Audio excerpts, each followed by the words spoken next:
semana.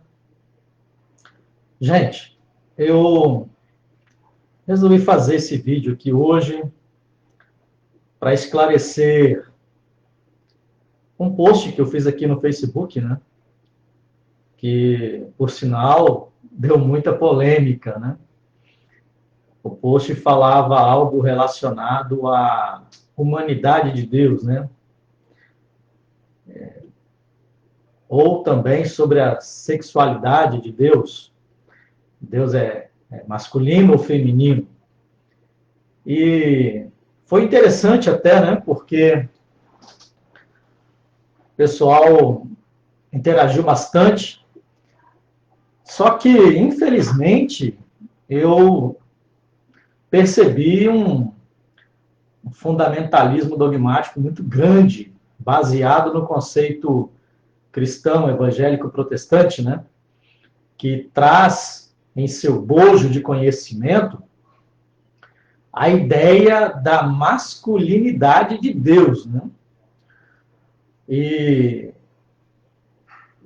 infelizmente, a maioria daqueles que interagiram no post lá comigo não entenderam que eu não estava falando partindo da ideia do cristianismo, né?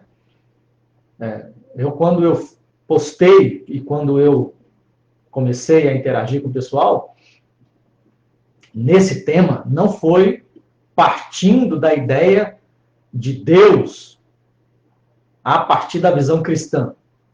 Mas, como professor de ensino religioso, como acadêmico em ciência da religião, eu fiz essa postagem partindo da ideia de Deus, ou o transcendente, né, o ser maior, né, o criador de tudo, por assim dizer, mas de uma visão panorâmica. Mas também tirei textos bíblicos, um deles que é o principal, né, está lá no Evangelho escrito por João, capítulo 4, versículo 20, se não me falha a memória, quando o próprio Yeshua, Jesus, né, ou Yeshua Christos, como os gregos diziam na época dos apóstolos, como ele mesmo disse à mulher samaritana, Deus é Espírito. Em hebraico, ele teria dito Elohim Ha-Ruach, porque a palavra Espírito no hebraico é Ruach. E a palavra Ruach, aplicada ao ser divino, ao eterno, como dizem os judeus, não é fôlego de vida, mas também não é nenhuma ideia de ser humano. É um ser que não tem forma, não tem altura, largura, profundidade, ele não tem sexo, porque espírito não tem sexo. Agora, eu quero abrir um parêntese aqui para dizer o seguinte: toda vez quando mencionamos a palavra espírito no senso comum cristão, evangélico, protestante, a primeira coisa que vem à mente de quem ouve é a ideia de um ser com formatozinho transparente, semelhante ao corpo do qual ele habitava, que aí as pessoas têm a ideia de espírito ou de alma, né? É uma figura, é uma sombra do corpo, né? Com aquela ideia de que quando a pessoa morre, essa sombra sai, né? E fica perambulando por aí, ou então vai ou para o céu ou para o inferno logo. Mas eis aí o problema. Como estudante de religião, queridos, como acadêmico em ciência da religião, eu devo afirmar a vocês, e se você quiser pode procurar outros estudiosos e pesquisadores, mestres, doutores, PhDs, na área de religião, eles vão dizer a mesma coisa.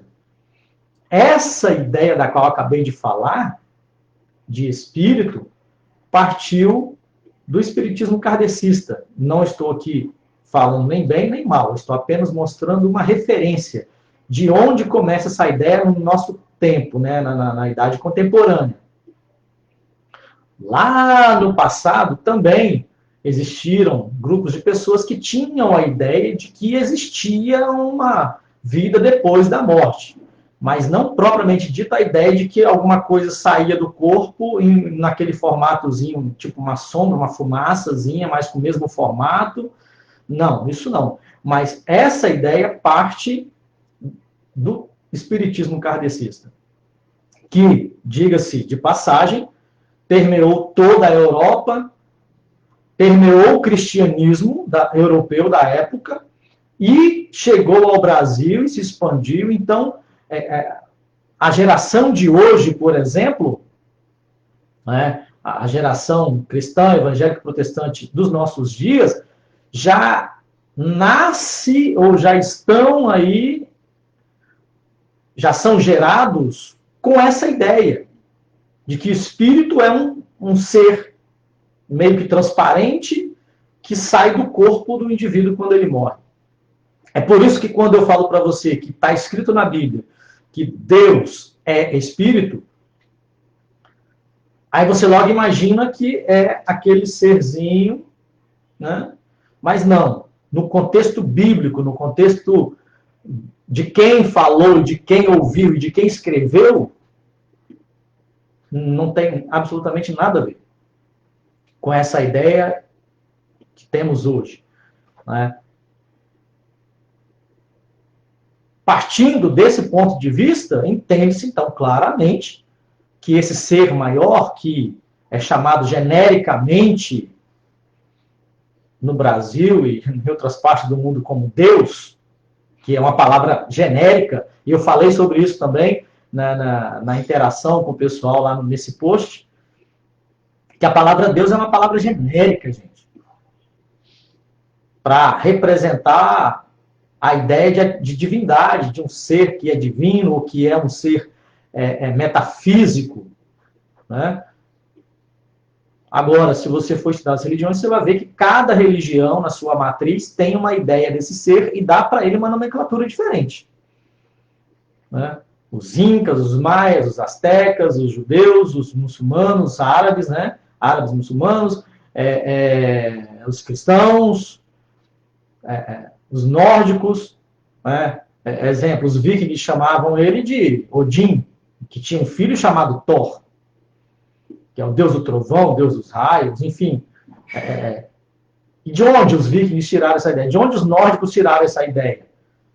Tiraram a ideia de si mesmos. Olharam para a natureza, as reações da natureza e as coisas ao seu redor, e tentaram encontrar um ser que criou essas coisas, não encontraram ao seu redor, não viram nenhum ser humano que pudesse fazer. Então, eles, da sua própria ideia de espiritualidade, eles falam, existe um ser, então o nome dele é Odin, pronto, lá no idioma deles, né, e criou-se essa cultura. Assim como em todas as outras religiões, eles também, a partir do seu tempo histórico, da sua região geográfica e da sua cultura, eles acessam a essa ideia de um ser divino, de um ser maior, ser supremo, uma divindade, e dentro do seu contexto eles criam essa ideia e dão para ele uma nomenclatura, enfim, né? Então a palavra Deus é genérica. Agora, sendo ele esse ser imaterial, metafísico, então você precisa entender que ele nada tem a ver com o ser humano. Aí alguém comentou lá, esse Deus é eterno. Não. Você ainda não entendeu ainda. Você ainda não entendeu sobre esse Deus que os cristãos pregam. O Deus de Israel, Deus de Abraão, Isaac e Jacó, que chegou até os nossos dias através do judaísmo, da expressão de fé do povo judeu, que depois o imperador Constantino pega essa religião, mescla com outras expressões de fé e torna a religião imperial, e por onde passa vai implantando ela até chegar ao Brasil. Mas, enfim, esse Deus, o Deus de Abraão, Isaac e Jacó, é um Deus que não tem forma, né? Aí você, estudioso da Bíblia, poderia falar, tem forma sim. Eu estudo cultura judaica e aprendi que os judeus até enxergaram ele lá no Monte Sinai e viram lá as orlas das suas vestes, daí se originou o uso do talit com aquelas franjas, né, chamada de tzitzit. Enfim, queridos, entenda, essa foi a experiência deles. E, novamente, eu repito para você, eu falo como acadêmico em ciência da religião, sem puxar a sardinha para o lado de ninguém, sem nenhuma tendência. Não sei se me entende. Eu falo do ponto de vista de um pesquisador, não do ponto de vista de um religioso. Essa é a diferença de um teólogo para um cientista da religião. O teólogo ele defende a fé e a religião e a teologia dele. O cientista da religião não. Ele avalia todas elas de fora para dentro, como alguém que observa e busca fatos e fenômenos e estuda isso, pesquisa isso, enfim. É o meu caso. Agora, é interessante esse ponto de vista, por quê? Para você ter uma noção mais clara da religião que você segue, ter uma visão mais clara da ideia de espiritualidade, de religião, do ser supremo, superior, do metafísico, enfim. Então, esse vídeo aqui é só para isso, só para dizer para você o seguinte: perceba melhor, procure conhecer melhor a religião que você está nela, seja qual for. Se é cristão, se não é, não interessa. Mas procure conhecer melhor o conceito de divindade dentro da sua religião e também nas outras. O mínimo que vai acontecer é você aprender a respeitar a opinião do outro, a ideia religiosa do outro, né? A religião e a expressão de fé do outro. Porque, com todo respeito, eu sei que muita gente aqui no Facebook são cristãos e vão discordar do que eu estou dizendo, mas para mim não faz diferença nenhuma. Né? Não dependo da opinião de ninguém para ser nada e nem para fazer nada. Mas a ideia de divindade e a nomenclatura dada pelas religiões que já existem ou que já existiram não vai mudar em nada o que ele é. Ele é um só. Eu digo ele porque eu não sei o nome dele. E eis aqui uma coisa que eu precisava muito falar e agora veio à tona. O fato de você chamar ele de Deus não muda nada. O fato de você chamar ele de Yeshua ou de Jesus não muda nada. Se é que, para os cristãos que acreditam que Deus e Jesus é a mesma coisa, a Santíssima Trindade é 3 em 1 ou 1 em 3, enfim. Para mim não faz diferença.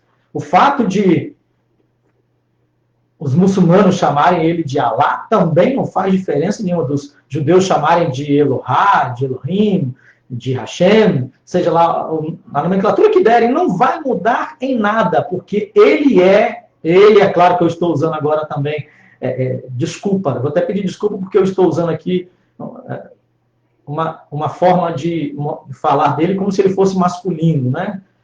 Então ele barra ela, independente, porque na verdade não é nem uma coisa nem outra, né?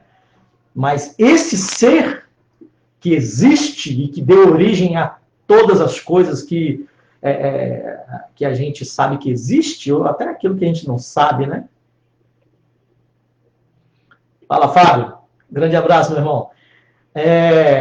Esse ser, ele não vai deixar de ser o que ele é. Ele barra ela, né? Eu repito. Sem nenhuma discriminação ou nenhuma tendência aqui, enfim. Esse ser, ele é um ser metafísico e nenhum ser humano tem capacidade de conhecê-lo, eu digo, nem uma fagulha da realidade dele, quanto mais a plenitude. Né? Então, o fato de um grupo religioso ou outro dar uma nomenclatura ou outra para ele, não vai mudar em nada o que ele é. E de uma coisa eu vou encerrar o vídeo aqui falando sobre o que muita gente vai discordar, principalmente os cristãos. Independente da nomenclatura que uma religião ou outra dá para ele é o mesmo e todos, sem exceção, todos os religiosos, seja de qual grupo religioso for, estão tentando se aproximar dele. né? O problema do dogmatismo, do fundamentalismo dogmático, é o fato de pensar que só o seu grupo é que sabe quem ele é que conhece esse Deus, conhece esse ser divino metafísico. Esse é um problema grave. Porque os judeus pensam assim, aí os cristãos também pensam assim, aí os muçulmanos também pensam assim, aí a religião passa a se tornar uma ferramenta de um instrumento de guerra, e não de pacificação, e não de busca pelo transcendente, pelo o ser metafísico que rege todas as coisas, que criou todas as coisas, enfim. O fundamentalismo dogmático só serve para isso, para discriminação, para fazer separação entre grupos e grupos e colocá-los em choque uns com os outros. Agora, quando os grupos entenderem que, independente do ponto de vista que tem, todos estão tentando se aproximar dele e conhecê-lo de alguma forma, de uma forma ou de outra, aí as coisas vão mudar. A gente vai passar a respeitar mais o outro. Tá? Então, fica essa declaração aí. Espero que você tenha entendido. Não estou aqui puxando a sardinha para o lado de ninguém, independente de religião, de ponto de vista, de fé. Eu estou falando aqui do ponto de vista panorâmico. Esse ser que existe, é claro, tanto existe que ele criou tudo. E ele é tão grande que se torna uma incógnita, um enigma. E que a humanidade vive tentando decifrá-lo de uma forma ou de outra, através da ciência ou através da religião, da espiritualidade, e ninguém consegue chegar a lugar algum. Todos estão tentando se aproximar dele de alguma forma, entendê-lo de alguma forma, percebê-lo de alguma forma. Tal é essa verdade que a teologia cristã evangélica protestante ensina sobre o antropomorfismo, que foi uma coisa que eu postei aí, que é a ideia de que o ser humano imagina esse ser transcendente como outro ser humano. Aí fala da mão dele, do pé dele, do caminho dele, enfim, mas é apenas uma forma de imaginá-lo para se relacionar com ele. Gente, grande abraço a todos, valeu, até mais.